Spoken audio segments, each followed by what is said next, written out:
आज मैं कक्षा 7वीं को उनके वसंत का 8वां पाठ पढ़ाने जा रही हूँ। ये एक कविता है जिसका शीर्षक है शाम एक किसान।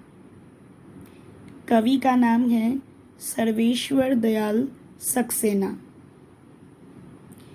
कविता के शीर्षक को पढ़ते ही आपको समझ में आ गया होगा कि ये कविता शाम के सूर्यास्त यानी शाम के दृश्य के बारे में है और इस पूरे शाम के प्राकृतिक दृश्य को एक किसान से इसकी तुलना की गई है।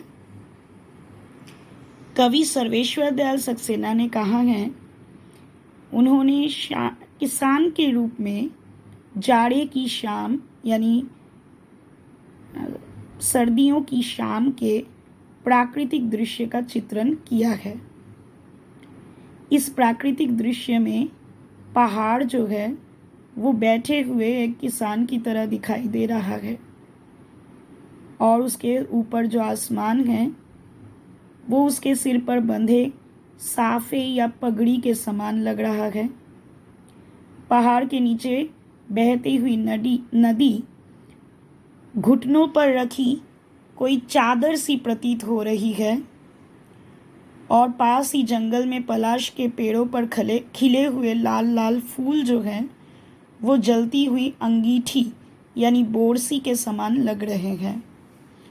यानी जाड़े में जब हमें ठंड लगती है तो हम अंगीठी जलाकर आग सेकते हैं, शरीर को गर्म करते हैं, बिल्कुल वैसे ही।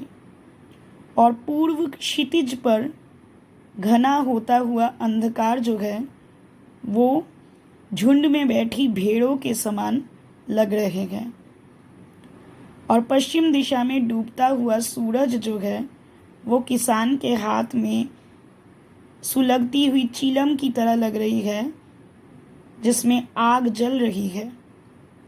ये पूरा दृश्य एकदम शांत है और अचानक मोर बोल उठता है, मानो किसी ने आवाज़ लगाई, सुनते हो? यानी मानो किसान की पत्नी ने किसान को आवाज़ लगाई हो। और इसके बाद यह दृश्य, ये घटना एकदम बदल जाता है। चीलम उलट जाती है और आग बुझ जाती है, धुआं उठने लगता है, सूरज डूब जाता है, शाम ढल जाती है और रात का अंधेरा छा जाता है। तो अब मैं आपको कविता को एक बार पढ़कर बताती हूँ। आकाश का साफा बांधकर सूरज की चीलम खींचता बैठा है पहाड़, घुटनों पर पड़ी है नदी चादर सी, पास ही दहक रही है पलाश के जंगल की अंगीठी। अंधकार दूर पूर्व में सिमटा बैठा है भेड़ों के गल्ले सा। अचानक बोला मोर, जैसे किसी ने आवाज दी, सुनते हो? चीलम औंधी, धुआं उठा, सूरज डूबा, अंधेरा छा गया। आकाश में साफा बांधकर सूरज की चीलम खींचता। चीलम यानी तंबाकू जैसा खींचने वाला एक चीज़ है जिससे हम तंबाकू खींचते हैं। साफा यानी पगड़ी। पलाश एक फूल का नाम है, लाल रंग के फूल का नाम। अंगीठी यानी बोरसी जिसमें हम आग जलाकर खाना बनाते हैं। सिमटा हुआ यानी इकट्ठे बैठा हुआ और गल्ला यानी झुंड या समूह। ठीक है,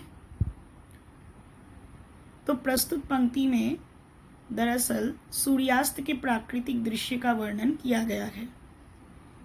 कवि सर्वेश्वर दयाल सक्सेना जाड़े के मौसम में शाम के समय प्राकृतिक सौंदर्य का आनंद लेते हुए पहाड़ को देखता है तो वह उसे एक किसान की भांति दिखाई देता है। उसके ऊपर का आकाश ऐसा लगता है जैसे उसने साफा यानी पगड़ी बांधी हो और उसके घुटनों पर नीचे बहती नदी घुटनों पर रखी चादर के समान दिखाई पड़ती है। पास जंगल में खिले पलाश के लाल लाल फूल जलती हुई अंगीठी के समान प्रतीत होती है।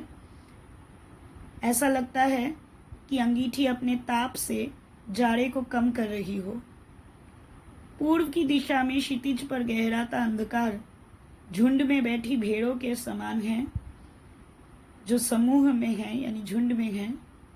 और पश्चिम दिशा में डूबता हुआ सूरज किसान की चीलम के रूप में यहाँ हम देख पाते हैं, जो चीलम सुलगती हुई आग की तरह लग रही है और सारा वातावरण एकदम शांत है। अचानक बोला मोर जैसे किसी ने आवाज दी, सुनते हो? चीलम औंधी, धुआं उठा, सूरज डूबा, अंधेरा छा गया। अब जाड़े की शाम में हमेशा वातावरण एकदम शांत रहता है। उसी शांत वातावरण में अचानक एक मोर बोल उठा। ऐसा लगा जैसे किसी ने आवाज लगाई हो किसान को, सुनते हो? और इसी आवाज के साथ वातावरण में एकदम बदलाव आ गया। एक ऐसी घटना प्रतीत होने लगी जिसमें चीलम जो है वो उलट गई, जिससे उसके अंदर की आग बुझ गई और धुआं उठने लगा। यानी शाम को सूरज डूब गया